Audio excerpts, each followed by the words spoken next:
निकाय चुनाव में सत्ताधारी गठबंधन दल की हार हुई है। तो दलीय आधार पे चुनाव नहीं थे। जब हमारी प्रत्याशी जो यहाँ पर भारी मतों से जीती हैं, उनके नाम जहां पर मुहर उनके लगे हुए थे, चुनाव चिन्ह मुहर जिसमें मत देना था, मुहर लगाना था, उसके ठीक बगल में उसी प्रकार का ब्लैंक रखा गया था। और वो ब्लैंक होने के चलते वोटर्स, वो 40,000 वोट यहाँ पर रांची मेयर के रद्द हुए हैं। और प्रशासन के लोगों ने वहां जबरदस्ती करके अपने प्रत्याशी को, झारखंड मुक्ति मोर्चा के प्रत्याशी को 504 मतों से जीत का सर्टिफिकेट देने का काम किया। धमकी देना, डराना, भय के माहौल में उनको उस क्षेत्र में घूमने के लिए रोकने का काम करना। उसके बाद लगातार वो वहां पर जीत रहे थे, लीड कर रहे थे। और साइलेंस पीरियड में जब चुनाव प्रचार खत्म हो गए, और उस पीरियड में, साइलेंस पीरियड में लोगों के खाते में पैसा भेजना, मीडिया के माध्यम से, पार्टी कार्यालय से, प्रेस कॉन्फ्रेंस के माध्यम से झारखंड मुक्ति मोर्चा प्रत्याशियों के वोट मांगना, इस प्रकार का हथकंडा अपनाने का काम सत्ताधारी दल के लोग करने का काम किए हैं। पार्टी प्रत्याशी के विरोध में जाकर के जो चुनाव लड़ने का काम किया, वैसे कार्यकर्ता भी 10 कार्यकर्ता जीतने का काम किए। लाख तिकड़म और सत्ता के दुरुपयोग के बाद भी निकाय चुनाव में सत्ताधारी गठबंधन दल की हार हुई है। अगर जब अलग अलग सीटों का विवेचना करेंगे तो दलीय आधार पे चुनाव नहीं थे, उसके बावजूद भी भारतीय जनता पार्टी ने अधिक सीटों को इस राज्य में नगर निकाय के चुनाव में जीतने का काम किया है। भाजपा ने चुनाव के घोषणा के साथ ही कहा था कि भाजपा चाहेगी कि राष्ट्रीय सोच और सेवाभावी कार्यकर्ता निकाय चुनाव में जीत कर आगे पार्टी चाहती है। और चुनाव परिणाम के बाद यह स्पष्ट हुआ है कि झारखंड में भारतीय जनता पार्टी को लोग पसंद करते हैं। और जैसा कि आप सभी जानते हैं कि सरकार तो चुनाव कराना ही नहीं चाहती थी, लेकिन भारतीय जनता पार्टी का संघ कार्यकर्ताओं और न्यायालय के दबाव में आकर यहां पर जीत हासिल करने का काम किया है।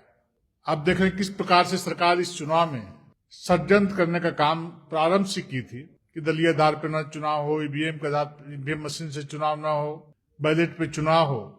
और जैसे रांची जैसे मेयर का सीट, जब हमारी प्रत्याशी जो यहाँ पर भारी मतों से जीती हैं, उनके नाम जहां पर मुहर उनके लगे हुए थे, चुनाव चिन्ह मुहर जिसमें मत देना था, मुहर लगाना था, उसके ठीक बगल में उसी प्रकार का ब्लैंक रखा गया था। और वो ब्लैंक होने के चलते वोटर्स, वो 40,000 वोट यहाँ पर रांची मेयर के रद्द हुए हैं, जो अधिकांशतः भारतीय जनता पार्टी को प्रत्याशी देने वाले मतदाता कंफ्यूजन में, चूंकि सामने खाली था, तो वहां पर लोगों ने मुहर मारने का काम किया। तो इससे स्पष्ट हुआ है कि यहाँ के प्रत्याशी को भी जिताने, हराने के लिए सत्ताधारी दल के लोग, सरकार के लोग ने कोई कसर, कोई षड्यंत्र बाकी नहीं छोड़ा। और जिस प्रकार से हम सभी जानते हैं कि पुलिस प्रशासन भी, जो राज्य सरकार के द्वारा भरपूर दुरुपयोग किया गया, जिसका ताजा उदाहरण है कि अंतिम राउंड तक हम चक्रधरपुर में, चाईबासा में हम जीतते चले गए। और प्रशासन के लोगों ने वहां जबरदस्ती करके अपने प्रत्याशी को, झारखंड मुक्ति मोर्चा के प्रत्याशी को 504 मतों से जीत का सर्टिफिकेट देने का काम किया। लेकिन प्रथम राउंड से हमारे प्रत्याशी वहां पर आगे चल रहे थे। उसी प्रकार चक्रधरपुर में भी हमारे प्रत्याशी आगे चल रहे थे। जैसे कि आप लोगों को बताया था कि चुनाव के क्रम में ही वो धमकी देना, डराना, भय के माहौल में उनको उस क्षेत्र में घूमने के लिए रोकने का काम करना। उसके बाद लगातार वो वहां पर जीत रहे थे, लीड कर रहे थे। आप सभी मीडिया के मित्र देखते भी होंगे। अंतिम राउंड में उनको भी 1100 से वोट से पीछे कर दिया गया। इसलिए इस प्रकार से हम कहें कि विभिन्न सारी सीटों में इस प्रकार का रवैया अपना करके लोगों ने हमारे प्रत्याशियों को हराने का काम किया है। और साइलेंस पीरियड में जब चुनाव प्रचार खत्म हो गए, और उस पीरियड में, साइलेंस पीरियड में लोगों के खाते में पैसा भेजना, मीडिया के माध्यम से, पार्टी कार्यालय से, प्रेस कॉन्फ्रेंस के माध्यम से झारखंड मुक्ति मोर्चा प्रत्याशियों के वोट मांगना, इस प्रकार का हथकंडा अपनाने का काम सत्ताधारी दल के लोग करने का काम किए हैं। लेकिन लाख तिक्रम, लाख साजिश किए, उसके बावजूद भी वो चुनाव जीतने में सफल नहीं हुए। और तो और देवघर में जो सरकार के द्वारा मतदान के बाद जो आंकड़े जारी किए गए थे वो 94,876 कुल मत पड़े थे, लेकिन जब मत गिनना की प्रक्रिया पूरी हुई तो वहां पर मतों का आंकड़ा दिया गया कि 98,371 मत इस क्षेत्र से पड़े हैं, यानी लगभग 3,495 मतों का अंतर देखने को मिला है। अब चूंकि प्रशासन का दबाव इतना काउंटिंग हॉल के अंदर था कि प्रत्याशी लाख बोलते रह गए कि इतने मतों का अंतर है। जब चुनाव हुआ था तो इतने मत प्रतिशत बताए गए थे, चुनाव के बाद इतना मत प्रतिशत बताया गया, और ये एक षड्यंत्र करके लगभग 5,000 वोटों से वहां पर हमारे प्रत्याशी को हराने का काम किया है।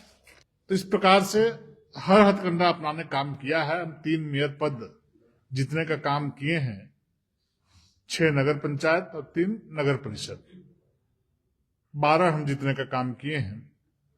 उसके अलावा हमारे कार्यकर्ता जो पार्टी प्रत्याशी के विरोध में जाकर के जो चुनाव लड़ने का काम किए, वैसे कार्यकर्ता भी 10 कार्यकर्ता जीतने का काम किए हैं, जो हमारी विचारधारा से प्रभावित है, लेकिन चुनाव लड़ने की उनके मन में लालसा थी, इच्छा थी। उन लोगों ने 10 सीट जीतने का काम किया है। तो इस प्रकार से इस चुनाव सरकार लाख षड्यंत्र कर ली, लाख कोशिश की कि हम सरकार के प्रभाव में पुलिस प्रशासन के भय दिखा करके, प्रशासनिक पदाधिकारियों का साथ षड्यंत्र करके मिल करके हम मत लेने का काम करेंगे, लेकिन झारखंड की जनता ने इसको नकारने का काम किया है। और भारतीय जनता पार्टी के पक्ष के जो उम्मीदवार थे, जो समर्थित उम्मीदवार थे, उन्हें जिताने का काम किया है। इसके लिए सभी पत्रकार मित्रों को, आम जनों को और सभी लोगों को भारतीय जनता पार्टी झारखंड प्रदेश की ओर से बहुत बहुत बधाई, बहुत बहुत शुभकामना। धन्यवाद।